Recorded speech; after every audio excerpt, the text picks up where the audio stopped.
জীবন বদলে দিবে। এই কথাগুলো মন দিয়ে শুনুন, অনেক ভালো লাগবে। এক ছেলে তার বাবাকে বলছে, বাবা তুমি তো বলেছিলে পিতৃ ঋণ কোনোদিনও শোধ করা যায় না। তুমি 25 বছরে আমার জন্য যত টাকা খরচ করেছো, তুমি কি জানো আমি আগামী 2 বছরে সেই টাকা তোমাকে ফিরিয়ে দিতে পারবো? বাবা কিছুটা মুচকি হেসে বলল, একটা গল্প শুনবি খোকা? ছেলেটা কিছুটা অবাক হয়ে গেল, তারপরে নিচু সুরে বলল, বলো বাবা, শুনবো। তোর যখন বয়স 3 বছর তখন আমার মাসিক বেতন ছিল 2000 টাকা। ওই টাকার সংসার চালানো যে কি কষ্ট সে কাউকে কখনো আমি বুঝতে দিইনি। আমি আমার সাধ্যের মধ্যে সব চেষ্টা করেছি তোর মাকে সুখী করতে। যেদিন তোকে প্রথম স্কুলে ভর্তি করলাম সেদিনই আমি আর তোর মা একটা প্রতিজ্ঞা করেছিলাম যে আমরা তোর পড়াশোনার খরচার জন্য কি ত্যাগ করব। সে বছর তোর মাকে আমি কিছুই কিনে দিতে পারিনি। তুই যখন কলেজে উঠলি তখন আমাদের অবস্থা মোটামুটি ভালো, কিন্তু একটা সময় খুব কষ্ট হয়ে গেছিল যখন তোর মা খুব অসুস্থ হয়ে পড়েছিল। তোর মায়ের ওষুধ কেনার জন্য রোজ ওভারটাইম করে কাজ করতাম, তারপর বাসে না আগে পায়ে হেঁটে ঘামে ভিজে বাড়ি ফিরতাম।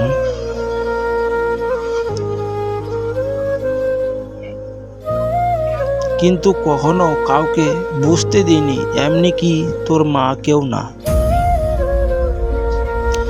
একদিন শোরুম থেকে একটা বড় বাইক দেখে আসলাম, আর ঠিক সেই রাতে আমি ওই বাইকটা নিয়ে স্বপ্ন দেখলাম যে ওই বাইকটাতে চেপে আমি কাজে যাচ্ছি।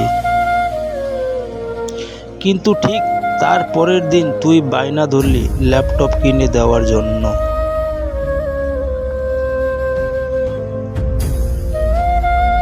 তোর কষ্টে আমার কষ্ট হয় বাবা, তাই আমি সেই দিন তোকে ল্যাপটপ কিনে দিয়েছিলাম।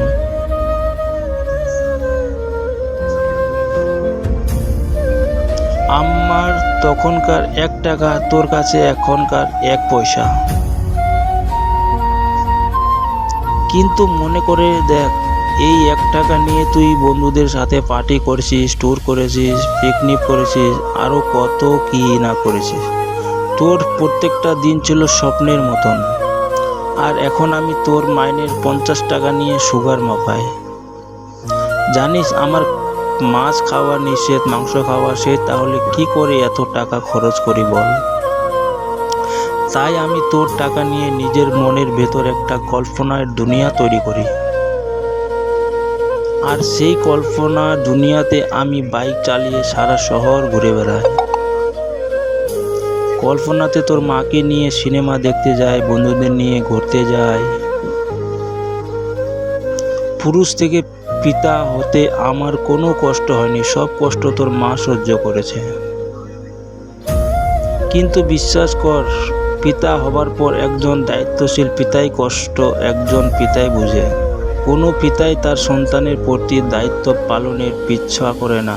আমি তোর পিছনে একদিন আমার কষ্টে যত টাকা খরচ করেছি তা হয়তো তুই আমাকে 2 বছরে শোধ করে দিতে পারবি।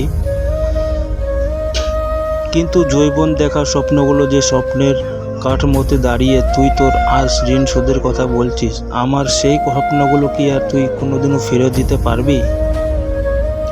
আর যদি বলিস বাবা তোমার টাকা নয়, আমি তোমার ভালোবাসা ফিরিয়ে দিব,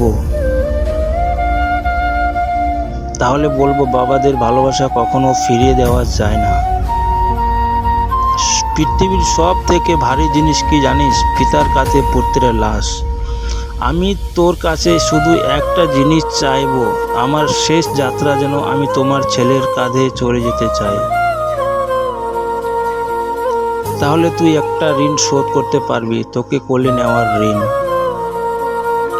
ভিডিওটি ভালো লেগে থাকলে লাইক, কমেন্ট, শেয়ার করতে ভুলবেন না, আর আইডিটাকে ফলো করে দিবেন। ধন্যবাদ সবাইকে, অনেক অনেক ধন্যবাদ।